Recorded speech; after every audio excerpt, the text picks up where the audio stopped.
நீர்நிலைகளை குடிமராமத்து செய்யும் திட்டம் 300 கோடி ரூபாய் மதிப்பில் விரிவுபடுத்தப்பட உள்ளதாக முதலமைச்சர் பழனிசாமி சட்டப்பேரவையில் அறிவித்துள்ளார்.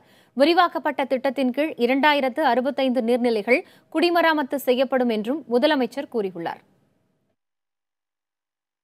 1519 ஏரிகள் இந்த திட்டத்தின் கீழ் எடுக்கப்பட்டு அங்கே ஏரிகளை கரைகளை பலப்படுத்துதல், மதகுகளை சீர் செய்வது, தூர்வாறுதல் போன்ற பணிக்காக நடைபெற்றுக் கொண்டிருக்கின்றது. கிட்டத்தட்ட 80% பணிகள் நிறைவேற்றுவிட்டன.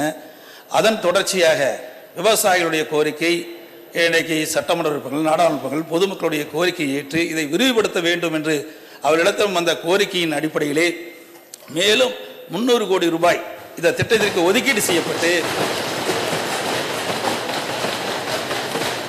விவசாயிகளுடைய பங்களிப்போடு கிட்டத்தட்ட 2065 ஏரிகள் விரைவிலே இந்த குடிமராமத்து திட்டத்தில் எடுத்துக்கொள்ளப்பட்டு தூர் வாரப்படும் என்ற மகிழ்ச்சியான செய்தியை நேரத்திலே தெரிவித்துக் கொள்ள கடமைப்பட்டிருக்கின்றேன்.